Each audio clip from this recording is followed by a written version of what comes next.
जब अपन फंक्शन का बात करेगा तो फंक्शन बेसिकली है क्या? It is nothing but extension of relation. ठीक है। जो आपने पढ़ा था Cartesian product of set, Cartesian product of set पढ़ने के बाद में आपने कौन सा कॉन्सेप्ट पढ़ा था? रिलेशन। रिलेशन के लिए डेफिनेशन क्या पढ़ा था? It is a subset of Cartesian product of set. Function के बारे में जब अपन बात करेंगे तो फंक्शन बेसिकली क्या है? एक स्पेशल टाइप ऑफ रिलेशन ही है।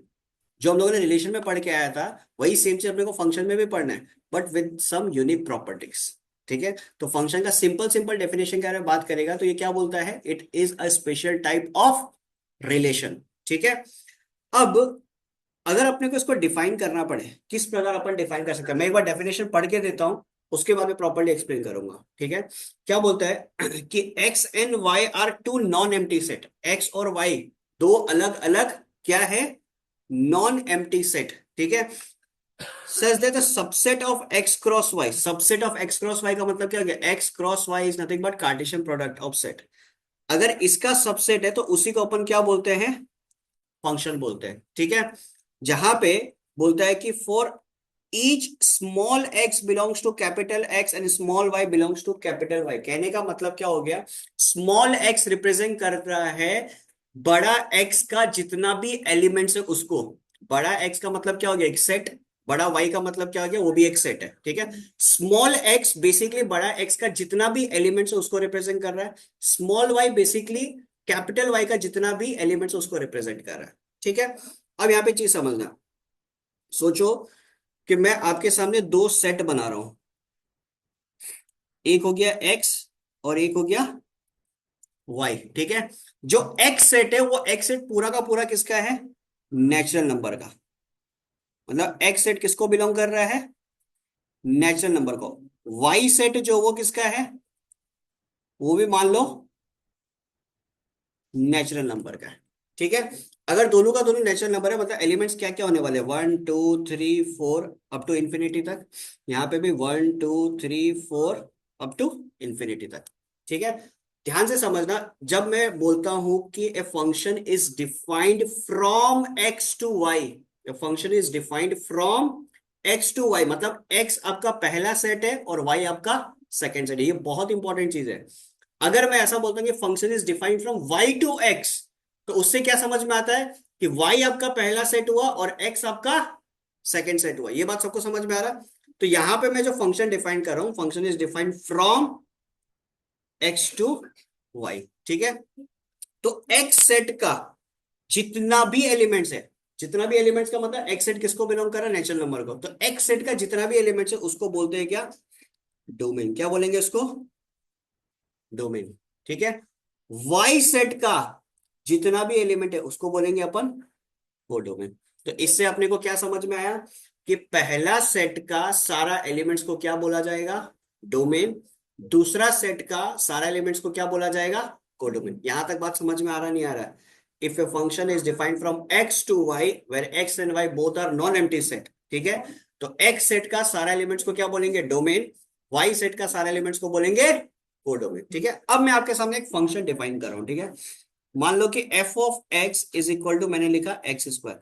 एफ ऑफ एक्स का मतलब फंक्शन, और फंक्शन किसके बराबर है? एक्स स्क्वायर के बराबर है। ठीक है। अब देखो, अगर f of x is equal to x square है, ठीक है, अब इसमें मैं एलिमेंट्स कौन सा पुट कर सकता हूँ? भाई देखो, एलिमेंट्स वही आप पुट कर सकते हो जो आपका डोमेन में अवेलेबल है। डोमेन में अवेलेबल कौन कौन है? 1 2 3 4 5 6 7 8 9 10, मतलब अप टू इंफिनिटी तक all the natural numbers are available. ठीक है। तो यहां पे अगर मैं वन पुट करता हूं तो वन का स्क्वायर क्या बनेगा? वन। टू पुट करता हूं, टू का स्क्वायर क्या बनेगा? फोर। थ्री पुट करता हूं, थ्री का स्क्वायर क्या बनेगा? नाइन। फोर पुट करता हूं, फोर का स्क्वायर क्या बनेगा? सो ऑन, चलते जाएगा। इसका मतलब क्या हो गया? कि भाई वन पेयर होगा किसके साथ? वन के साथ। टू पेयर होगा किसके साथ? फोर के साथ। थ्री पेयर होगा किसके साथ? नाइन के साथ। फोर पेयर होगा किसके साथ? 16 के साथ। अब ध्यान से समझना, मैंने क्या क्या बोला था। भैया फर्स्ट सेट का सारा एलिमेंट्स डोमेन, सेकेंड सेट का सारा एलिमेंट्स कोडोमेन। जब आप डोमेन को पुट करते हो, जब आप डोमेन एलिमेंट्स को पुट करते हो और इन रिटर्न जब आपको एक नया एलिमेंट मिलता है उसको बोलते हैं रेंज। क्या बोलते हैं उसको? रेंज। चीज को फिर से समझना, जब आप डोमेन एलिमेंट्स को पुट करते हो, मतलब जब आपने 1 2 3 4 ये सब जब आपने पुट किया, 1 पुट करने पे रिजल्ट पे क्या मिल रहा था? 1। 2 पे क्या मिल रहा था? 4। 3 पे 9। 4 पे क्या मिल रहा था? 16। जब आप डोमेन एलिमेंट्स पुट करते हो, रिटर्न में जो नया एलिमेंट आपको मिलता है उसको बोलते हैं रेंज। को डोमेन मत बोलना, उसको बोलते हैं क्या? रेंज। बट रेंज आया भी कहां से? अल्टीमेटली आया तो को डोमेन वाला सेट में से ही है ना। तो बेसिकली हम लोग बोल सकते हैं range is the subset of codomain. क्या बोल सकते हैं? Range is the subset of codomain. Sometimes range and codomain can be equal. Range और कोडोमेन इक्वल हो सकता है, बट रेंज कभी भी आउट ऑफ दिस कोडोमेन नहीं जाएगा। आएगा तो यहीं से आएगा, नहीं तो होएगा ही नहीं, मतलब पॉसिबल ही नहीं होगा। क्लियर है?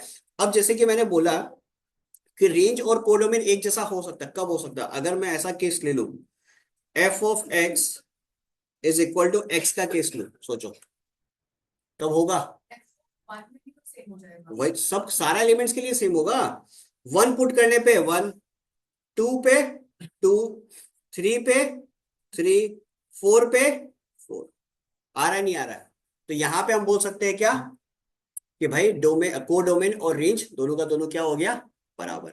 बाकी आपको बस इतना दिमाग में रखना है कि range is the subset of को डोमेन। क्लियर ये चीज? फिर से बता रहा है, दो सेट आपके पास है।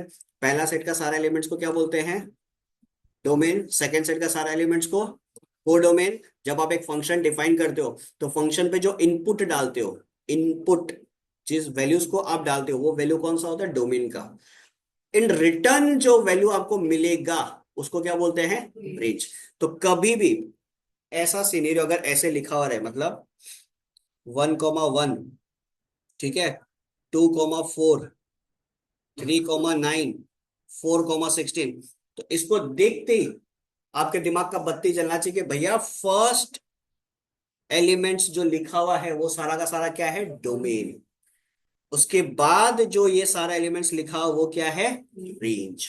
आया बात समझ में? एमसीक्यू में क्वेश्चन इसी प्रकार आपको मिलेगा कि एक रिलेशन दे दिया, ऐसा सिनेरियो क्रिएट कर दिया, उसके बाद में बोलता है कि बताओ इसमें डोमेन कौन सा है और रेंज कौन सा है। तो फर्स्ट में जो एलिमेंट्स लिखा हुआ रहेगा वो आपका क्या हो गया? डोमेन। और उसके बाद में सेकंड में जो एलिमेंट्स लिखा हुआ रहेगा उसको क्या बोलेंगे? रेंज। तो अभी तक हम जो भी कहानी बताया है वो सिर्फ और सिर्फ किसके बारे में बताया है? डोमेन के बारे में बताया है, को डोमेन के बारे में बताया है, और रेंज के बारे में बताया है। अब हम घुसेगा एक्चुअल फंक्शन का प्रॉपर्टीज में, कि फंक्शन किसको बोल सकते हैं और किसको नहीं बोल सकते हैं। तो प्रॉपर्टीज कुछ नोट डाउन करो।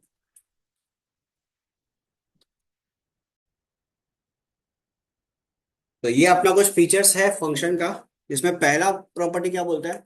To every x belongs to capital x, मतलब small x belongs to capital x, there exist a unique element small y belongs to capital y. कहने का मतलब देखो कि सोचो तुम्हारे पास दो सेट है, एक हो गया एक्स और एक हो गया वाई। ठीक है, ये दो सेट आपके पास है। पहला सेट के अंदर सोचो कि एलिमेंट्स है 1 2 3, ठीक है। और वाई सेट के पास एलिमेंट है, सोचो मान लो ए बी सी, ये एलिमेंट है। ठीक है, अब मैं 1 को ए के साथ जोड़ रहा हूं, 2 को सी के साथ जोड़ रहा हूँ, 3 को बी के साथ जोड़ रहा हूँ। ठीक है, कहने का मतलब मैं ये बोल सकता हूँ कि 1 का इमेज ए है, 2 का इमेज सी है, और 3 का इमेज क्या हो गया? बी। ये हम बोल सकते हैं, मतलब 1 ए के साथ पेयर हुआ तो मतलब 1 का इमेज हम बोल सकते हैं ए है, 2 का सी हो गया, 3 का बी हो गया। तो वैसा बात है, एक्स सेट का जो एलिमेंट्स है उसको बोलेंगे क्या? डोमेन। वाई सेट का एलिमेंट्स को क्या बोलेंगे? को डोमेन। और रेंज भी मेरा क्या हो गया? एबीसी होगा रेंज में, बिकॉज 1 के साथ ए जुड़ रहा है, 2 के साथ सी जुड़ रहा है, 3 के साथ आपका बी जुड़ रहा है। तो यहाँ पे चीज को समझो, हर एक एलिमेंट का अपना अपना एक यूनिक इमेज है। हर एक एलिमेंट का अपना अपना एक यूनिक इमेज है। ठीक है, अब यहाँ पे फंक्शन कौन सा नहीं हो सकता है ये समझो। अगर मेरा पहला सेट मतलब एक्स सेट का कोई भी एलिमेंट अगर मेरा खाली रह जाए, मतलब उसका पेयरिंग सेकंड सेट के साथ किसी एलिमेंट का नहीं हो, मतलब सेकंड सेट का किसी एलिमेंट के साथ उसका पेयरिंग नहीं हो, तो वो फंक्शन कभी भी नहीं हो सकता। जैसे कि सोचो, यहां पे हम सोचिए, यहीं पे हम ऐड कर देते हैं एक 4। ठीक है, यहाँ पे मैं एक ऐड कर दिया 4। देखो 1 का ए है, 2 का सी है, 3 का बी है। बट एक 4 मेरा रह गया, ये कंप्लीटली फिल्ड अप नहीं है, ये पैर नहीं बना है, इसका मतलब क्या हो गया, ये फंक्शन भी नहीं हो सकता है। बात समझ में आया? To every x small belongs to every small x belongs to capital x, every लिखा हुआ है, ठीक है ना, हर एक एक्स का जितना एलिमेंट्स है उनका एक ना एक यूनिक इमेज किसके पास होना पड़ेगा, वाई के पास होना पड़ेगा। अगर एक भी खाली रह गया तो वो कभी भी फंक्शन नहीं हो सकता। बात समझ में आ रहा है? Clear aches? अब देखो, अगर ऐसा सिचुएशन कुछ आ गया 1 2 3 A B C, ठीक है, 1 का पेयरिंग हम ए के साथ कर दिया, यहाँ पे एक डी भी लगा देता है, 2 का बी के साथ कर दिया और 3 का सी के साथ कर दिया, ठीक है। अब ध्यान से समझो इसको फिर से, 1 2 3 आपके पास है और राइट साइड में क्या है, एक वाई पे ABCD, ठीक है। जो फर्स्ट सेट है उसका सारा एलिमेंट्स फिल्ड अप है, जो फर्स्ट सेट है उसका सारा एलिमेंट्स का कोई ना कोई यूनिक इमेज वाई के पास है, लेकिन वाई सेट का एक एलिमेंट खाली रह गया। बात समझ में आ रहा? वाई सेट का एक एलिमेंट खाली रह गया, उसका कोई भी तरीके का पेयरिंग नहीं बन पाया, मेरे को उससे फर्क पड़ता भी नहीं है। बात समझ में आया? मेरे को उससे कोई भी फर्क नहीं पड़ेगा। अगर वाई सेट का कोई एलिमेंट खाली रह भी जाए तो हमको उससे कुछ फर्क नहीं पड़ेगा, लेकिन एक्स सेट का कोई भी एलिमेंट खाली नहीं रहना चाहिए। Exactly exactly. ये आपका फंक्शन है, बट ऊपर जो मैंने केस लिया जहां पे फर्स्ट सेट का कोई एलिमेंट को हम खाली छोड़ दिया था वो फंक्शन नहीं होगा। वही चीज यहां पे बोलना चाह रहा है, there may be elements of y which are not associated with any element of x, यही चीज बोलना चाह रहा है। क्लियर ये चीज? कोई दिक्कत इसके अंदर? हाँ एग्जैक्टली, जो हम फर्स्ट केस में नेचुरल नंबर का केसेस लिया था उसमें देखो, फर्स्ट सेट का सारा एलिमेंट्स फिल्ड अप हो रहा था, 1 का 1 ले लिया, 2 का 4 ले लिया, 3 का 9 लिया, तो 1 का 1 आ रहा था, 2 का 4 आ रहा था, 3 का 9 आ, बीच का एलिमेंट्स तो बचा हुआ था ना, उनका तो कोई पेयरिंग हो नहीं रहा था, फिर भी कोई फर्क नहीं पड़ेगा, वो फंक्शन था, ठीक है। अब अगर हम ऐसा सिचुएशन क्रिएट करें,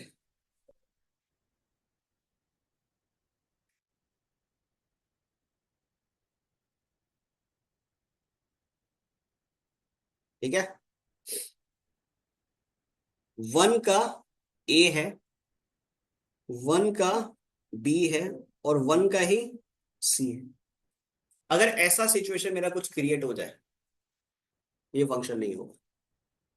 एक एलिमेंट का एक एलिमेंट का एक से ज्यादा इमेजेस नहीं हो सकता। बात समझ में आए? इसलिए फर्स्ट लाइन पे क्या लिखा हुआ है, to every x belongs to capital x there should be unique element of y. तो एक एलिमेंट का एक से ज्यादा इमेज नहीं बन सकता। खुद भी सोच लो, मिरर के सामने खड़ा हो जाए एक बार, तुम्हारा इमेज बनेगा क्या? तुम्हारा तो एक सिंगल इमेज ही बन रहा है ना, नहीं बनेगा ना। वही सेम सिचुएशन इसके साथ भी है। लेकिन अगर हम ऐसा कुछ क्रिएट करें,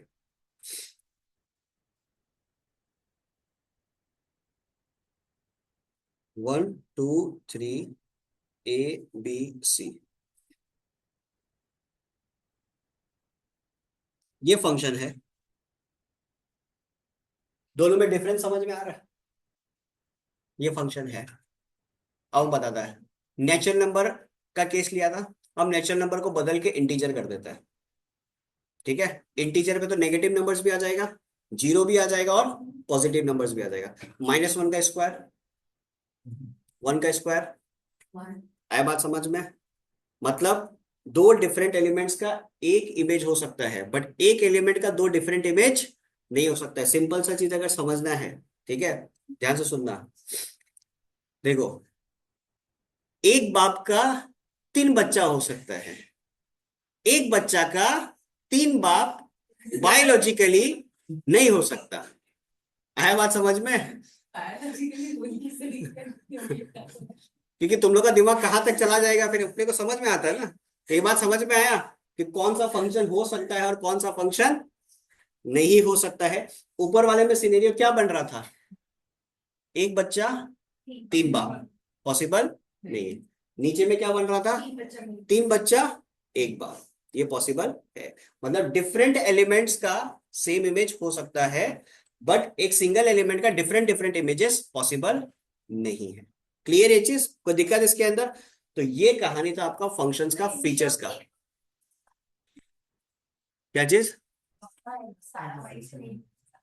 सारा वाई मतलब? हाँ हाँ हाँ।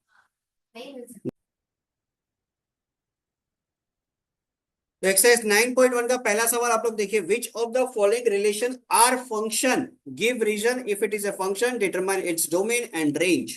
तो पहले तो आप ये बताओ कि फंक्शन है या नहीं है, ठीक है? तो पहला जो क्वेश्चन हमारे पास है, A B B C C D D E, मतलब अगर आपको ऐसे बनाना पड़े दो सेट ए और बी, ठीक है, किस तरीके से बनाओगे? ए बी, जो फर्स्ट एलिमेंट्स जो आपके पास अवेलेबल है, ए बी सी डी, वो लिख लो। ए बी सी डी, तो ए के साथ पैर कौन हो रहा था? बी। बी के साथ सी, सी के साथ डी, डी के साथ ई, सबका अपना यूनिक इमेजेस है। तो 100% हम लोग क्या बोल सकते हैं, ये क्या है? It is a function. अब अगर ये फंक्शन बन गया तो इसका डोमेन और रेंज क्या होगा? डोमेन क्या होगा? डोमेन बन जाएगा ए बी सी डी, ठीक है, और रेंज क्या बन जाएगा? B C D E. खत्म कहानी। नेक्स्ट, नंबर 2, 1 2 3 1 1 3 4 1 फंक्शन है या नहीं है? नहीं है। फंक्शन क्यों नहीं है? बिकॉज देखो, वन का एक इमेज 2 बन रहा है और वन का एक इमेज 3 बन रहा है, तो एक पर्टिकुलर एलिमेंट का दो दो इमेजेस पॉसिबल नहीं है, तो 2 जो है वो फंक्शन नहीं होगा, not a function. Next, number 3। Number 3 पे दिक्कत कहाँ आ रहा है अपने को? 2 1 है, 0 1, 0 -1 है, 3 1 है, 5 4 है, -1 0 है, 3 4 है, 1 0 है, तो दिक्कत किधर आया? 3 पे दिक्कत आ गया। 3 का एक इमेज 4 बन रहा है, 3 का एक इमेज 1 बन रहा है, तो एक सिंगल एलिमेंट का दो डिफरेंट इमेज नहीं बन सकता, not a function. Next, number 4, 2 1 4 2 6 3 8 4 10 3 14 7, is it a function? Yes, it is a function. इसका डोमेन क्या होगा? डोमेन हो जाएगा आपके पास 2 4 6 8 10 14, और रेंज क्या हो जाएगा? 1 2 3, फिर इसके बाद 4 और 7, ठीक है। अब 3 दो बार है तो दो बार आपको लिखने का जरूरत नहीं है, तो एक सेट के हिसाब से जब आप लिखते हो तो सिंगल एलिमेंट ही लिखना आपको, ठीक है। कोई दिक्कत यहाँ तक क्वेश्चन नंबर 1 पे? कोई इशू किसी को? क्लियर है सबका? चलो, नेक्स्ट, नंबर 2। नंबर 2 पे अपने पास क्या है? एक्स सेट दिया हुआ है, एक्स सेट के पास एलिमेंट्स है -4 1 2 3, वाई सेट के पास है A B C, which of the following is a function from x to Y. तो यहाँ पे हर एक चीज डिफाइन कर दिया ये लोग, ठीक है। अब एक्स टू वाई पे अगर अपने को चेक करना है कि कौन सा फंक्शन होगा और कौन सा फंक्शन नहीं होगा, सबसे पहले आपको दिया हो -4 और ए।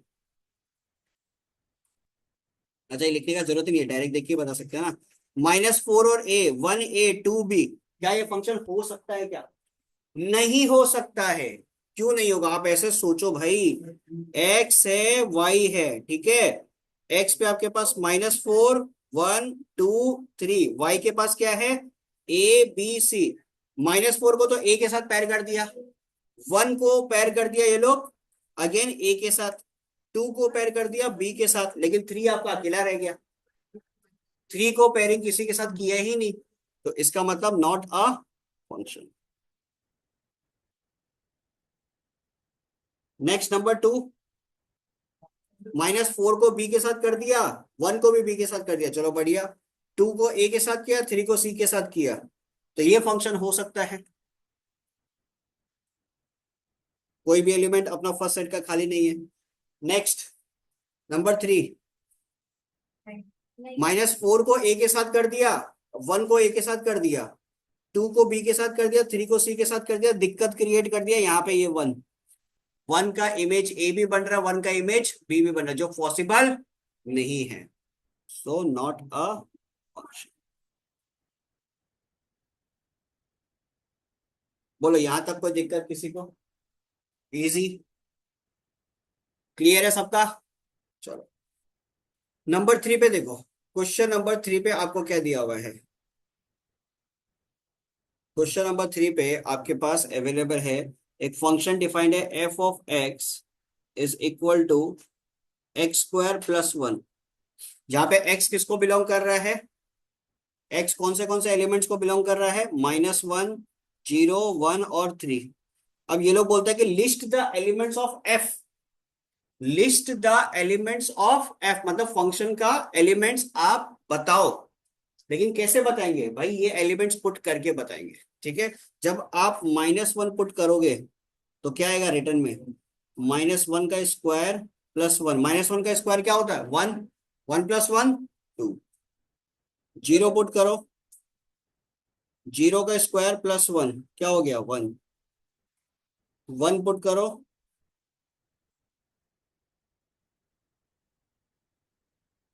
3 पुट करो, तो 3 का स्क्वायर कितना होता है? 9। 9 प्लस 1। बोलो कोई दिक्कत किसी को? क्लियर है सबका, हाँ या ना? चेक कर लो, सही है? आंसर चेक कर लो एक बार। 2 1 2 10, ठीक है। तो बेसिकली इसको आप इस तरीके से लिख सकते हो, -1, 2, 0, 1, 1, 2 और 3, सही है? चलिए, सेम सवाल आपके पास नंबर 2 है। उसमें फंक्शन आपको दिया हुआ है, एफ ऑफ एक्स आपको दिया हुआ है 2x-1। 2x-1 दिया हुआ है। एक्स किसको बिलोंग कर रहा है? एक्स बिलोंग कर रहा है -2 को, 0 को, 3 को। यस, ठीक है। -2, 0, 3, 5 इसको बिलोंग कर रहा है, ठीक है। तो सबसे पहले आप -2 पुट करो, तो 2 × -2 - 1 क्या हो जाएगा आपके पास? -4 -1 ये हो गया -5। 0 पुट करो, तो 2 × 0 - 1 कितना आ जाएगा? -1। 2 × 3 - 1 कितना हो जाएगा? 5। 5 पुट करो, 2 × 5 - 1 कितना हो जाएगा? 3। बोलो कोई दिक्कत किसी को? तो इन रिटर्न आपके पास क्या आ गया? -2 -5, 0 - 1, 3 5 5 9। अल्टीमेटली पूछा क्या था? रेंज पूछा था ना, तो यही तो आपका सबका रेंज है, -5 -1 5 9। कोई दिक्कत किसी को? तो ये था आपका क्वेश्चन नंबर 3। क्लियर है सबका?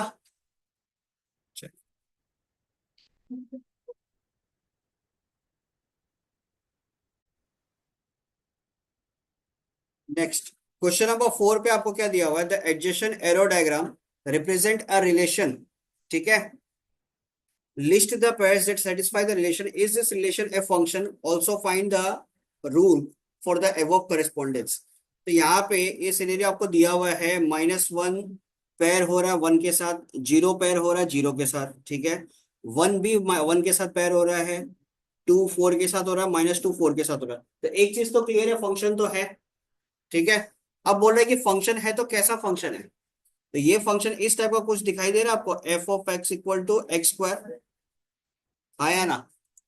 बिकॉज आप -1 पुट करोगे तो 1 आएगा, 0 पुट करोगे 0 आएगा, 1 पुट करोगे तो भी 1 आएगा, 2 पुट करोगे तो 4 आएगा, -2 पुट करोगे तो भी 4 आएगा। क्लियर? सो ये फंक्शन कैसा हो गया? F of x equal to x square. खाली इसमें कंडीशन लिख देना, where x belongs to, because A to B है ना फंक्शन, एक्स बिलोंग्स टू आप लिख दो कैपिटल ए। ठीक है, सिमिलर तरीके से आप लोग बताओ क्वेश्चन नंबर 5 का क्या होगा? Right the relation represented by the adjoining diagram by listing the ordered pairs. State the domain, codomain and range of the relation. Is the relation a function? आपको इसमें क्या क्या बताना है, समझ लो।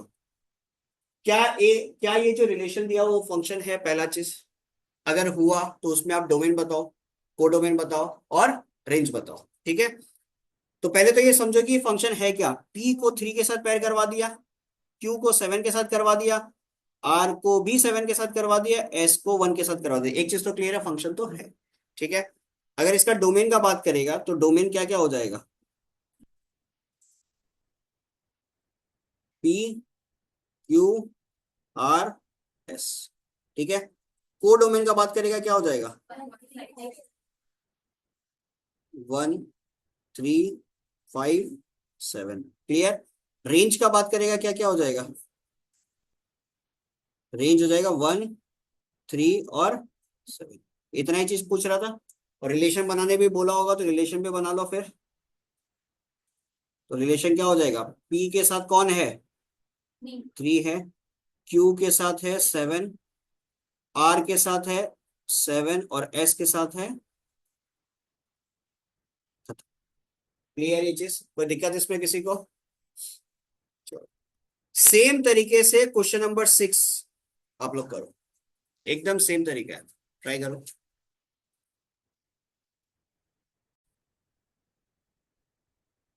जिसका 6 नहीं हुआ चेक कर लो।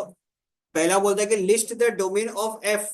तो डोमेन तो आपका जो ए सेट है वही रहेगा, -2, -1, 1 और 2। और फंक्शन में भी ये लोग क्लियरली बोला है कि फंक्शन में क्या दिया हुआ है? एक्स 1/x, मतलब एक्स जो है वो डोमेन है, और 1/x जो है वो क्या है आपके लिए? रेंज। फिर एक्स जो है वो किसको बिलोंग कर रहा है? कैपिटल ए को। कैपिटल ए में एलिमेंट्स क्या दिया हुआ है? -2, -1, 1, 2। तो ये तो डोमेन हो गया। ठीक है। अब अगर रेंज का बात करेगा तो रेंज क्या होगा? जितना भी आपके पास यहाँ पे इस जगह पे जितना भी आपके पास एलिमेंट्स है सबको उल्टा कर दो, बिकॉज सबका क्या चाहिए मेरे को? 1/x। तो -2 को उल्टा करेगा क्या बन जाएगा? -1/2। -1 को उल्टा करेगा, -1 का -1 ही रहेगा। 1 को उल्टा करेगा 1 ही रहेगा। 2 को उल्टा करेगा क्या बन जाएगा? 1/2। तो अब इनका अगर अपन रिलेशन बनाते हैं तो रिलेशन क्या बनेगा? -2 के साथ पैर हो रहा कौन? -1/2। -1 के साथ -1 पैर हो रहा। 1 के साथ 1 पैर हो रहा। 2 के साथ 1/2 पैर हो रहा। तो ऑब्वियस सा बात है, फंक्शन तो ये है। क्लियर? कोई दिक्कत इसके अंदर? इजी था ये तो। नेक्स्ट नंबर 7 देखो। एफ ऑफ एक्स आपको दिया हुआ किसके बराबर? ए एक्स प्लस बी के बराबर दिया हुआ एफ ऑफ एक्स। ठीक है। एफ ऑफ -1 का वैल्यू कितना दिया हुआ है? -5। एफ ऑफ 3 का वैल्यू कितना दिया हुआ है? 3। सवाल क्या पूछ रहे हैं लोग? सवाल पूछ रहा है कि भाई ए और बी का वैल्यू मेरे को इस फंक्शन से निकाल के दो। ठीक है। तो जब आप -1 पुट करोगे, एक्स की जगह जब आप -1 पुट करोगे तो आपका जो रिजल्ट होगा किसके बराबर आएगा? -5 के बराबर। ठीक है। जब आप 3 पुट करोगे, a × 3 + b, तो रिजल्ट किसके बराबर आएगा? 3 के बराबर। तो दो इक्वेशन आपके पास क्या आ रहा है basically? -a + b = -5। 3a + b = 3। ये हो गया इक्वेशन 1, ये हो गया इक्वेशन 2। ठीक है। तो अब इक्वेशन 1 माइनस इक्वेशन 2 अगर अपन करते हैं तो क्या होगा मेरे पास? -a + b, 3a + b, -5 -3। तो यहाँ पे b और b तो कैंसिल आउट हुआ, ये हो गया -4a, -8। तो a का वैल्यू कितना आ गया मेरे पास? a का वैल्यू मेरे पास आ जाएगा 2। कोई दिक्कत इसके अंदर? चेक कर लो, किसी को कोई प्रॉब्लम? a का वैल्यू मेरे पास आ रहा है 2। अब यही 2 जो है वो आप इक्वेशन 1 पे या इक्वेशन 2 कहीं पे भी पुट कर दो। इक्वेशन 1 पे पुट करने पे क्या आएगा? -2 + b = -5। तो b का वैल्यू कितना हो जाएगा? -5 + 2 -3। चेक कर लो, आंसर यही है। बोलो कोई दिक्कत क्वेश्चन नंबर 7 पे? सेम क्वेश्चन आपके पास क्वेश्चन नंबर 8 पे भी है। 8 पे भी आपको वैल्यू किसका फाइंड आउट करना है? ए और बी का फाइंड आउट करना है। ठीक है ना? ट्राई करो 2 मिनट।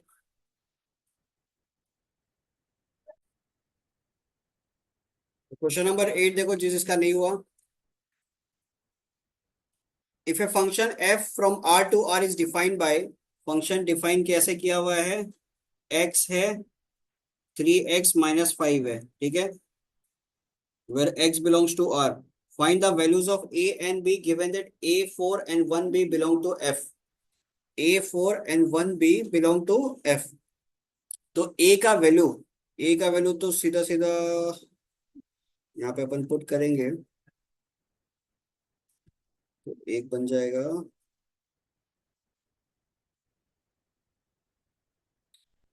5, तो आई गया।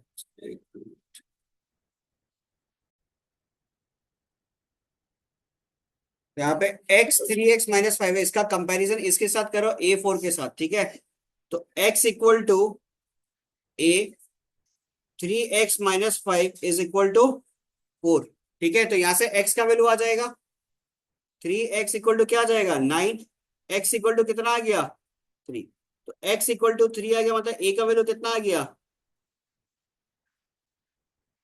ठीक है। अब इसी का मदद से आप इसके साथ कंपेयर करो, तो x equal to 1, 3x-5 is equal to b। अब x का वैल्यू जो 1 है वो इधर पुट करो, 3-5 इक्वल टू b, तो b का वैल्यू कितना आ गया आपके पास -2। कोई दिक्कत, तो a का वैल्यू आपके पास 3 आ गया, b का वैल्यू आपके पास क्या आ गया -2। Okay, so let's start with exercise 9.2। 9.2 का पहला सवाल आपके स्क्रीन पे क्या दिया हुआ है, f of x is equal to 3x² plus 2x-1 divided by x+1, जहां पे क्लियरली बोल दिया कि x does not belongs to -1। अगर x का वैल्यू -1 हो गया तो अनडिफाइंड बन जाएगा, ठीक है। आपको सिंपल सिंपल क्या निकालना है, f ऑफ -3+1। तो जो फंक्शन आपके पास दिया हुआ है पहले आराम से इसको लिख लो, f of x is equal to 3x² plus 2x-1 divided by x+1, ठीक है। f ऑफ -1 का वैल्यू पहले आप फाइंड आउट कर लो, बिकॉज आपको एट द एंड f नहीं -1 नहीं -3 है ना, आपको at the end f of -3+1 निकालना, तो आप f ऑफ -3 का वैल्यू पहले फाइंड आउट कर लो। तो जहां जहां पे x है वहां -3 पुट कर दो,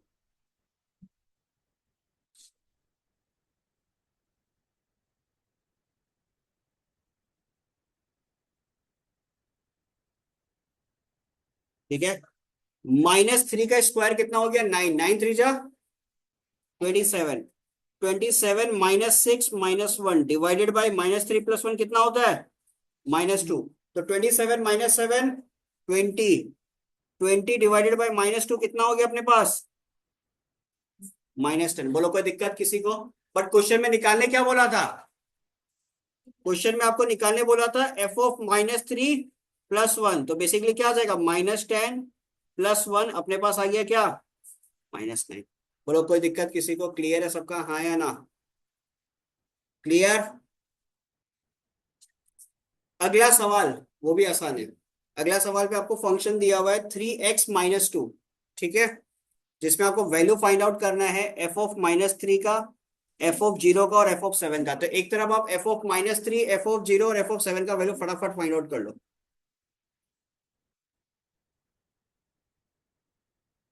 जल्दी जल्दी करो, मेरे से चीटिंग मत करना।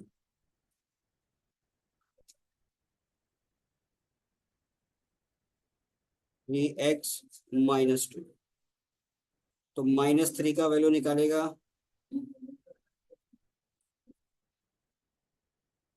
तो कितना हो जाएगा -9 -2 -11, ठीक है।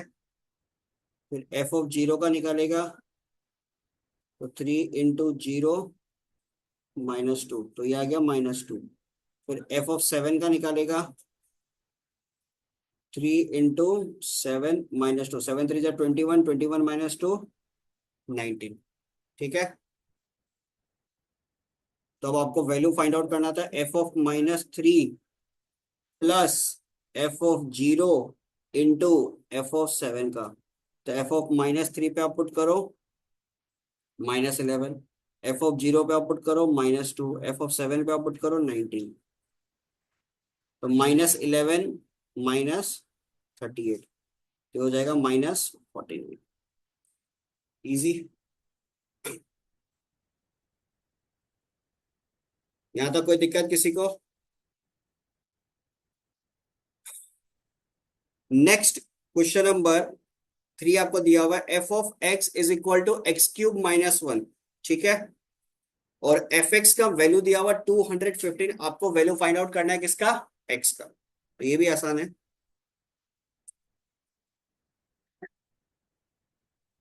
F of x is equal to x cube minus one. ठीक है, एफ एक्स का वैल्यू दिया हुआ है 215। तो 215 प्लस वन कितना हो जाएगा? 216। 216 इज ए परफेक्ट क्यूब किसका? 6 का। तो x का वैल्यू कितना आ गया मेरे पास? 6। क्लियर? Done done done. ये था क्वेश्चन नंबर 3। नेक्स्ट नंबर 4 देखते हैं।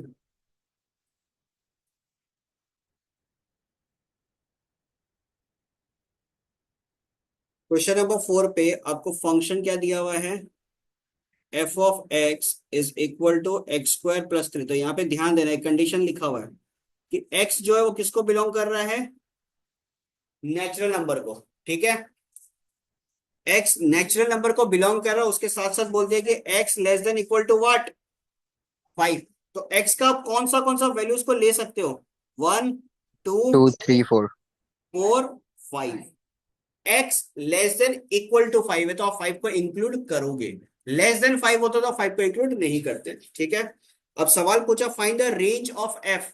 रेंज ऑफ f पूछा तो आपको सारा वैल्यूज निकालना ही पड़ेगा। ठीक है, तो पहले आप f ऑफ 1 निकालो। 1 स्क्वायर प्लस 3 कितना हो जाएगा? 4।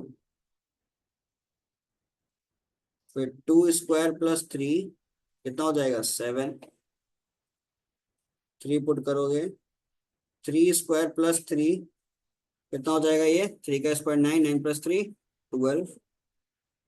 4 पुट करोगे। 4 स्क्वायर प्लस 3 19। 5 square plus 3 28। तो रेंज क्या आ गया आपके पास? 4, 7, 12, 19, 28। 4, 7, 12, 19, 28। This will be your range.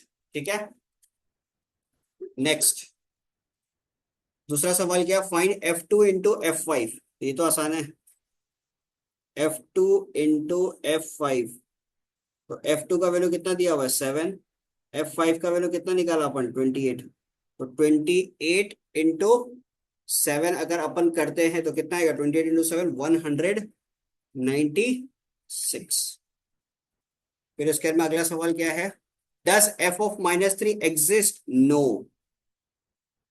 सवाल क्या पूछा है? Does f of -3 exist? No. क्यों? बिकॉज भाई x किसको बिलोंग कर रहा है? नेचुरल नंबर को। नेचुरल नंबर पे -3 नहीं होता है। ठीक है, next find x if f of x equal to 7। तो x square plus 3 equal to what? 7। ठीक है, एक्स स्क्वायर इक्वल टू क्या होगा? 7 माइनस 3 4। अब आप लोग बताओ x का वैल्यू क्या होगा? +-2 होगा या नहीं होगा? हाँ, x का वैल्यू सिर्फ और सिर्फ क्या होगा? 2 होगा, -2 नहीं होगा, बिकॉज x किसको बिलोंग कर रहा था? नेचुरल नंबर को। ठीक है, बोलो क्वेश्चन नंबर 4 तक किसी को कोई इशू कहीं पे भी? सही है सबका? चलो,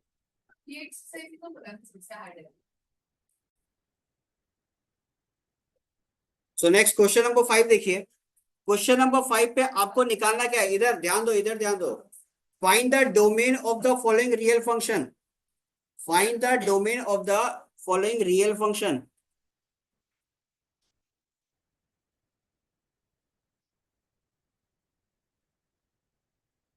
अब इधर ध्यान दो, इधर ध्यान दो भाई। जब भी आपके पास किसी भी टाइप का लीनियर फंक्शन हो या क्वाड्रेटिक फंक्शन हो, तब आपको टेंशन लेने का जरूरत नहीं है। वहां पे डोमेन के लिए आप सीधा बोल सकते हो सारा रियल नंबर हो सकता है, रेंज के लिए बोल सकते हो सारा रियल नंबर हो सकता है, ठीक है। लेकिन जब भी आपके पास ऐसा रैशनल फंक्शन है, ये रैशनल फंक्शन है, पी बाई क्यू के फॉर्म में दिया हुआ है, पी बाई क्यू के फॉर्म में है ये फंक्शन, ठीक है। तो यहाँ पे आपको सिर्फ और सिर्फ एक चीज नोटिस करना है, वो क्या है कि भाई किस वैल्यू पे डिनोमिनेटर जीरो हो रहा है, डिनोमिनेटर किस वैल्यू पे जीरो हो रहा है। जिस भी वैल्यू पे डिनोमिनेटर जीरो हो रहा है उसको छोड़ के इस दुनिया का सारा रियल नंबर इसका डोमेन बन जाएगा। जैसे कि यहाँ पे हम लोग बोल सकते हैं कि x+2 should not be equal to what, zero. तो x should not be equal to what, -2। तो हम लोग बोल सकते हैं इसका जो डोमेन होगा, डोमेन इस दुनिया का हर रियल नंबर होगा एक्सेप्ट -2। किसी भी चीज को अगर आप हटाते हो, एक्सेप्शंस में लाते हो, तो उसको इस ब्रैकेट में इस तरीके से लिखा जाता है।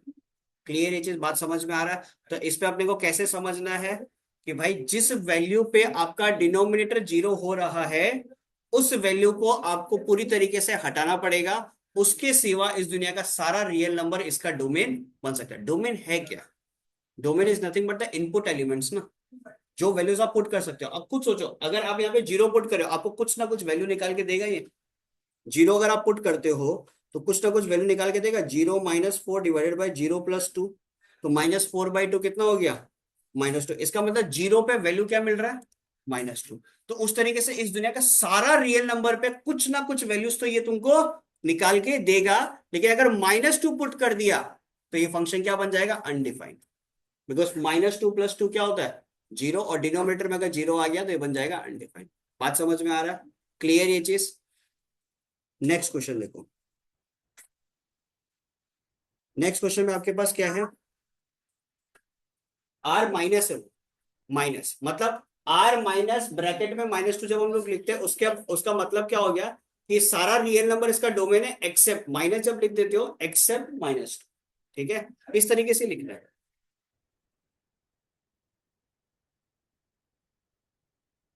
f(x) is equal to x divided by, yes, ठीक है। अब इधर देखो again, x² + 3x+2 should not be equal to what, 0। Middle term split कर सकते हैं इसका, क्या हो जाएगा, x² + 2x + x+2, तो x+2 +1 x+2,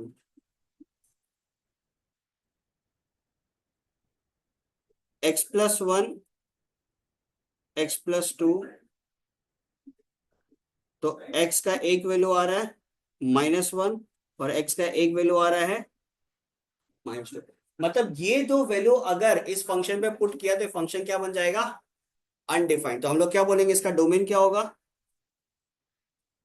इसका डोमेन क्या होगा, all real number except -1 -2। Clear,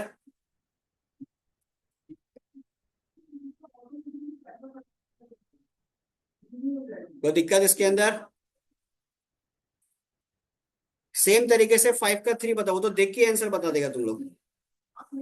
5 का 3 पे तो आंसर देख के ही बता देगा। नीचे आपके पास क्या है, x² -1 है, x² 1 एंड -1 दोनों होगा, सिर्फ 1 नहीं, 1 एंड -1 दोनों होगा।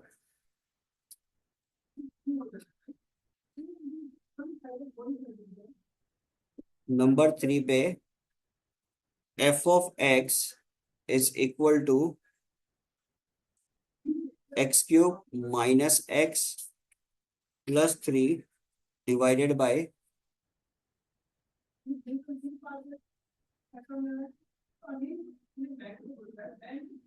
तो यहाँ पे आप बोल सकते हो,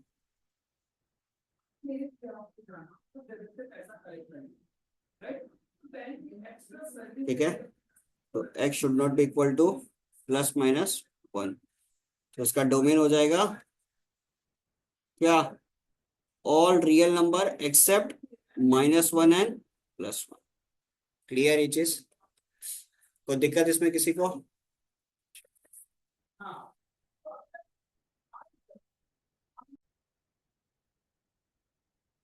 क्वेश्चन नंबर 6 पे ध्यान दो। F of x is equal to 2x² + 1, ये आपको दिया हुआ है, ठीक है। F of x is equal to 2x² + 1 आपको दिया हुआ है। जैसे कि मैंने बोला था कि किसी भी टाइप का लीनियर फंक्शन आपके पास आ जाए, क्वाड्रेटिक आ जाए, क्यूबिक आ जाए, मतलब रैशनल को छोड़ के, ठीक है, इस टाइप का फंक्शन आपके पास आ जाए तो डोमेन को लेके चिंता करने का जरूरत बिल्कुल भी नहीं है। इसका डोमेन अल्टीमेटली क्या होगा?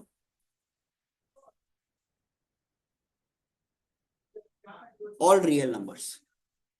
इस दुनिया का सारा नंबर इस जगह पे आप पुट कर सकते हो, कोई दिक्कत नहीं है, आपको कुछ ना कुछ वैल्यूज तो ये निकाल के देगा ही देगा, ठीक है।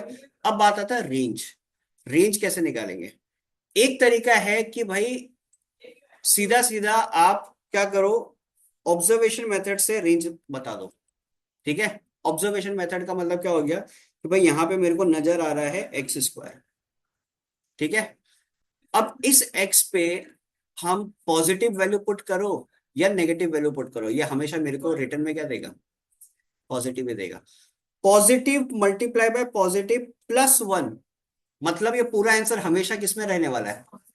पॉजिटिव में। मतलब नेगेटिव वैल्यू तो रेंज का हो ही नहीं सकता, रेंज का वैल्यू नेगेटिव तो हो ही नहीं सकता। क्लियर है चीज? जब हम बात कर रहे हैं -∞ से लेके +∞, मतलब ऑल रियल नंबर्स का मतलब तो ये हो गया ना, -∞ से +∞ के बीच का सारा नंबर हम लिखने वाला है इसके अंदर, ठीक है। तो इसमें आप क्या करो, रेंज बताने के लिए सबसे स्मॉलेस्ट वैल्यू इन दोनों के बीच का सबसे स्मॉलेस्ट वैल्यू आप पुट करो। सबसे स्मॉलेस्ट वैल्यू बोले तो 0, इन दोनों के बीच का सबसे स्मॉलेस्ट वैल्यू कौन सा हो गया? 0। अगर आप x पे 0 पुट करते हो तो वैल्यू क्या आएगा? 1। 2 × 0 का स्क्वायर +1 कितना हो गया? 1। क्लियर है? तो इसका मतलब रेंज जो है ना वो क्या बनने वाला है? 1 से लेके इंफिनिटी। अब आप कोई भी वैल्यू यहाँ पे चाहो तो पुट करके देख लो, 0 से छोटा या 0 से बड़ा। 0 से छोटा पे अगर मैं बात करूं -2 पुट करता हूं, ठीक है ना। तो 2 × -2 का स्क्वायर +1 कितना बनेगा? -2 का स्क्वायर 4, 4 2 जा 8, 8 + 1 9। 0 से बड़ा एक वैल्यू पुट करता हूं, सोचो 2, तो भी आंसर क्या बनेगा? 9। अब ये बात आपको समझ में आए? 0 से छोटा कोई भी वैल्यू मैं पुट करूं या 0 से बड़ा कोई भी वैल्यू मैं पुट करूं, मेरा सबसे स्मॉलेस्ट वैल्यू कौन सा होने वाला है? 1 ही होने वाला है। मतलब अब जितना भी वैल्यू मैं पुट करूंगा वो सारा 1 से बड़ा ही होगा। तो इसलिए मेरा रेंज क्या बनता है? 1 से लेके इंफिनिटी। अब बात ये आता है कि भैया ये कितना लोगों का दिमाग में आएगा, कितना लोगों का दिमाग में नहीं आएगा। जब दिमाग में आएगा ही नहीं तो अपने को दूसरा एक और तरीका वो भी अपनाना चाहिए, वो है जो नॉर्मल तरीका है, ठीक है। एफ ऑफ एक्स के जगह आप ले लो वाई, तो वाई इज इक्वल टू क्या लिखोगे? 2x² + 1। देखो जब आप डोमेन के बारे में बात करते हो ना तो हम लोग एक्स के रेस्पेक्ट में सोचते हैं, बिकॉज डोमेन अल्टीमेटली क्या? Input elements. डोमेन है क्या? इनपुट एलिमेंट्स, ठीक है। लेकिन जब आप रेंज के बारे में सोचते हो ना तो रेंज में आपको क्या लेके आना पड़ेगा? आउटपुट एलिमेंट्स को लेके आना पड़ेगा। समझ में आया? आउटपुट एलिमेंट बोले तो वाई के रेस्पेक्ट में अब आपको सोचना पड़ेगा। देखो क्या होगा, y - 1 इक्वल टू क्या लिख सकते हो? बहुत ध्यान से समझना इस चीज को, बहुत मजा आने वाला है। y - 1 इज इक्वल टू क्या लिख सकते हो? 2x² लिख सकते हो। तो y - 1 divided by 2 is equal to क्या हो गया? x² हो गया, ठीक है। तो x² is equal to y - 1/2। तो x के रेस्पेक्ट में अगर हम बात करें तो बेसिकली क्या हो गया? √y - 1/, ये लिख सकते हैं, आया ना? बोलो कोई दिक्कत? क्लियर यहां तक? अब एक चीज ढंग से समझना, रूट के अंदर कोई भी वैल्यू नेगेटिव नहीं हो सकता। बात समझ में आ रहा? रूट के अंदर कोई भी वैल्यू नेगेटिव नहीं हो सकता। इट कैन बी 0 लेकिन नेगेटिव नहीं हो सकता। तो अपन क्या इस y - 1/2 के लिए कंडीशन हम ऐसा लिख सकते हैं कि y - 1/2 should always be greater than equal to 0। क्या मैं ऐसा लिख सकता हूं, हाँ या ना? ऐसे लिखने में कोई दिक्कत है? लिख सकते हैं आराम से। अब ये जो टू है, इसको ऐसे तो इनइक्वालिटी में अपने अपन नहीं भेजते, बट कोई दिक्कत नहीं, इसको गायब कर दो, कोई इशू नहीं है, ठीक है। तो y-1 आप लिख सकते हो ग्रेटर देन इक्वल टू क्या, 0 लिख सकते हैं। तो y के लिए क्या लिख सकते हो, ग्रेटर देन इक्वल टू 1।